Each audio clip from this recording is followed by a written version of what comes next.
Hey everyone, this is Vignesh from Easy Way to Learn Medicine. So today we are going to see non-steroidal anti-inflammatory drug. So if you didn't subscribe to my channel, please subscribe. So if you want to discuss any other topic, please comment it below. So we'll start non-steroidal anti-inflammatory drugs.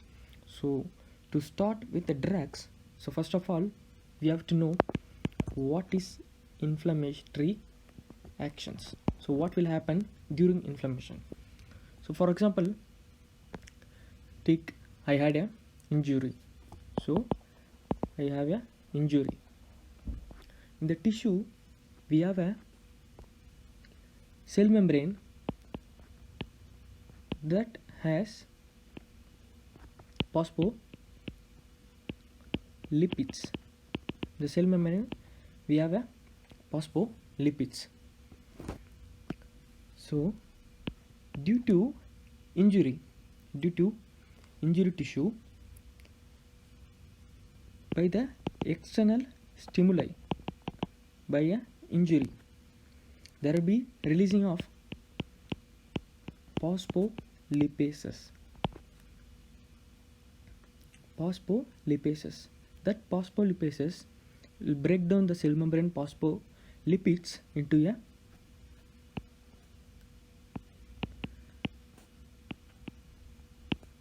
arachidonic acid. There will be a production of arachidonic acid. This arachidonic acid will further go into two main pathway. One is cyclooxygenase pathway. One is lipooxygenase pathway. So there will be production of cyclooxygenase, that is COX-1 and COX-2. In lipooxygenase pathway, there will be production of 5-lipooxygenase. So primarily the COX-1, which is normally present in most cell, which is a physiologically present in most of the cell, we call it as housekeeping functions. This COX-1 will do housekeeping functions. So this help in secretion of mucus for protection of gastric mucosa. This help in secretion of mucus from protection of gastric mucosa. This COX-1 help in hemostasis mechanism, and it help in maintenance of renal functions. So this COX-1 normally present in most of the cells, which is physiological, which help in housekeeping functions. This COX-2, which is produced by any external stimulus, inflammation or infections, by like endotoxins, cytokines, interleukin-1, tumor necrotic factor alpha, like that. So further this cyclooxygenase produce products. It produce products, prostaglandins, PG, prostaglandins. One is prostacyclin, PG I2, one more PGD2, PG E2, and one more is thrombohexane A2, TXA2. So this cyclooxygenase further produce a products prostaglandin. One is prostacyclin PGI2, one is PGD2, one more is PGE2, and one is thrombohexane A2. So further this lipooxygenase. Further, it produces a product called lipoxin, LX lipoxin, and one more thing, it produces 5-HETE, 5-HETE, that is hydroxyquisotetronic acid. 5-hydroxyquisotetronic acid. Also, it produces LTB4. Also, it produces LTC4, LTD4, LTE4. These LTEs are leukotrienes. Leukotriene. These are the product of leukotriene. This 5-HTE and LTB4 deals in chemotaxis, and this LTC4, LTD4, LTE4 that lead to vasoconstriction, bronchospasm, increased vascular permeability.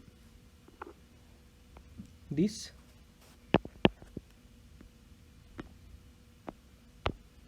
prostacyclin PGI2, this will lead to vasodilation, inhibition of platelet aggregation.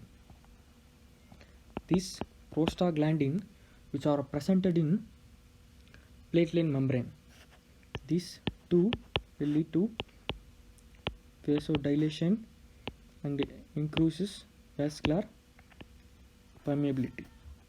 Thromboxane will lead to vasoconstriction, which promote platelet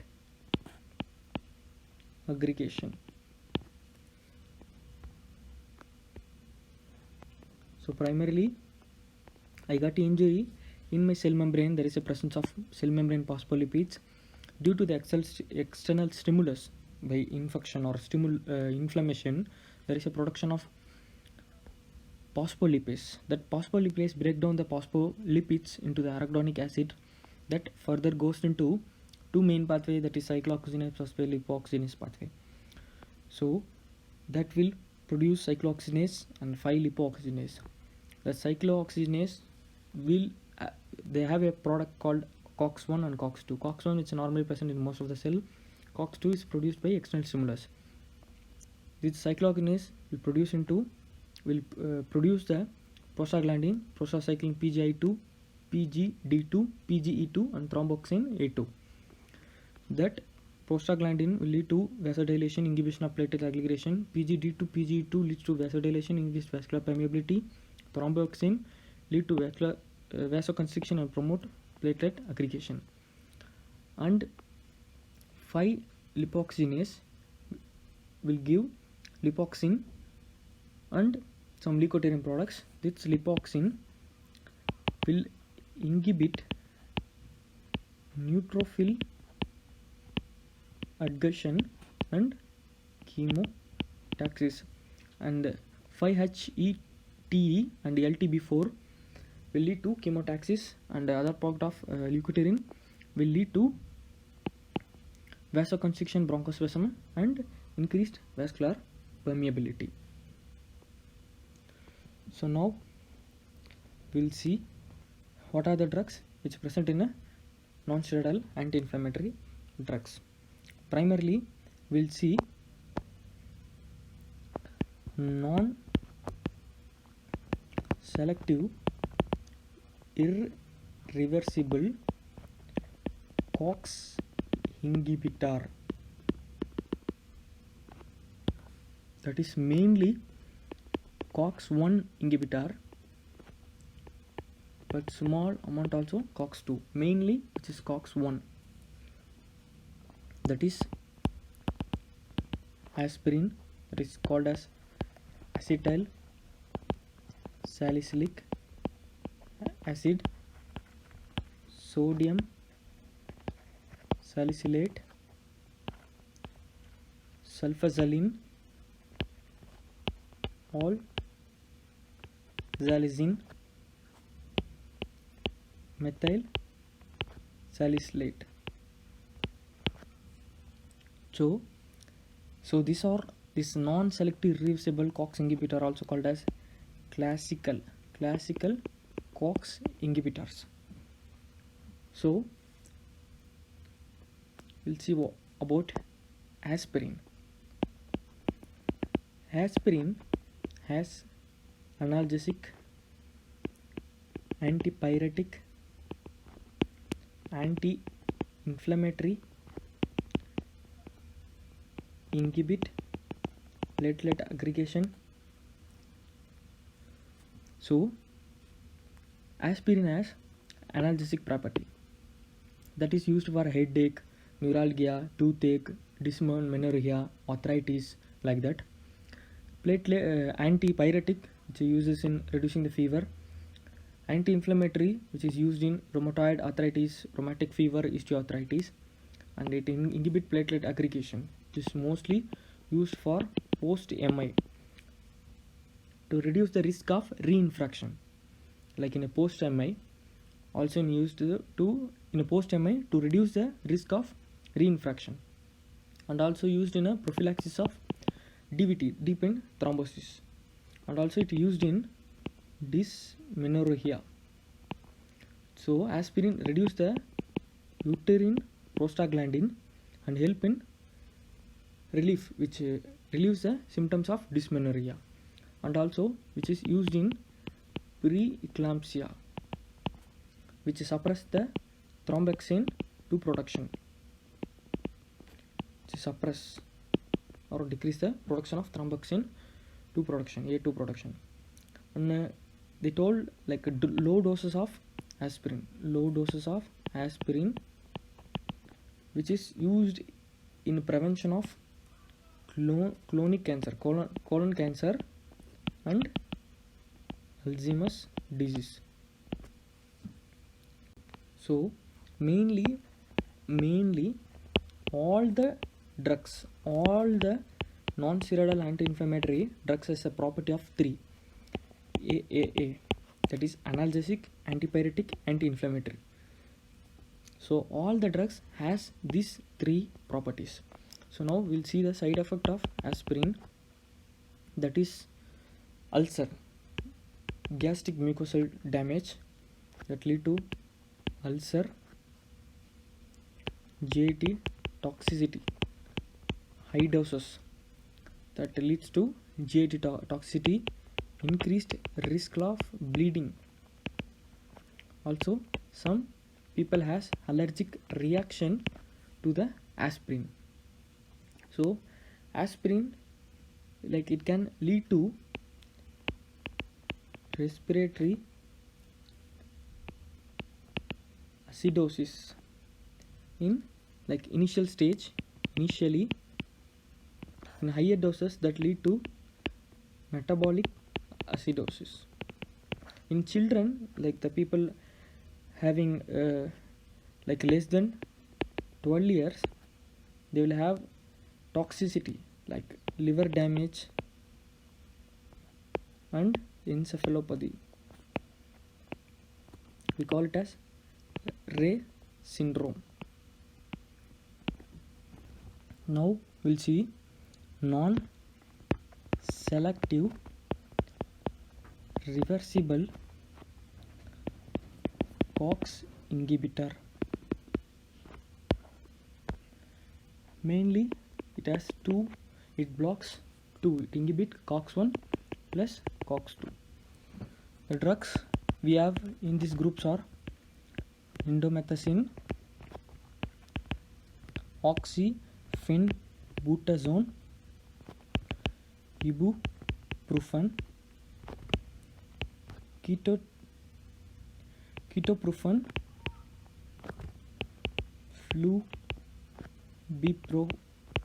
flubiprofen,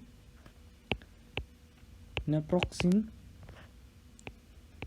mefenamic acid, tinoxicam, piroxicam, ketorolac, tolmitin, oxaprozin,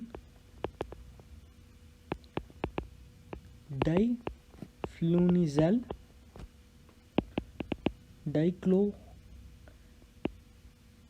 diclofenac, and aceclofenac.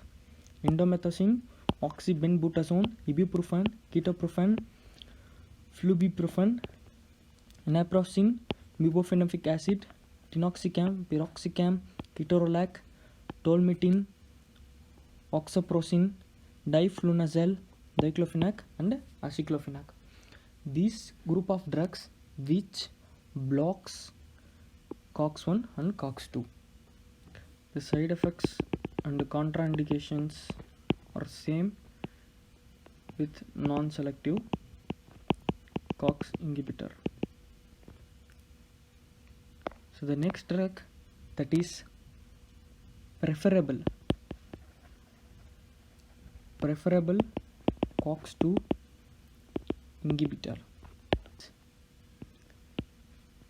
nabumetone,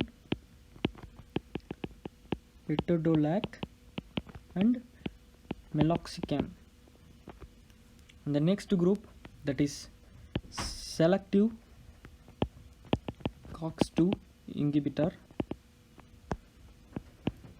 rifaxiba, celecoxib, valdecoxib, heterocoxib, and pericoxib. The side effects, there is a risk of myocardial infarction in the drug of rifaxiba and valdecoxib.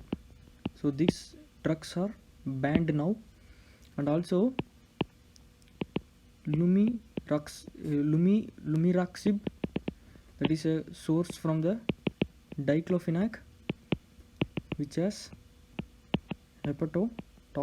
severe hepatotoxic. So this drug also banned. So paracetamol, please everyone note, like paracetamol, which is a COX-3 inhibitor. So they found out that this COX-3 inhibitor isoenzyme, which identified in cerebral cortex and heart, which involves in pain perception, fever. There is no role in inflammation. So once again, we have non-selective irreversible COX inhibitors, mainly COX-1, but it also like act in a COX-2, but in a lesser amount. That is aspirin, sodium salicylate, sulfasalazine, oxalizine, methyl salicylate. And non-selective reversible COX inhibitor, it acts both on COX-1 and COX-2. Indomethacin, oxybutazone, ibuprofen, ketoprofen, flubiprofen, naproxen, mefenamic acid, tinoxicam, piroxicam, ketorolac, tolmitin, oxaprozin, diflunisal, diclofenac, and aceclofenac. And the preferable COX inhibitor, that is nabumetone, etodolac, meloxicam. And the selective COX inhibitor, it is rifaxiba, celecoxib, valdecoxib, heteroxib, pericoxib. And paracetamol, that is a COX-3 inhibitor. So this is all about the non-steroidal anti-inflammatory drugs. So thanks for watching. Thank you.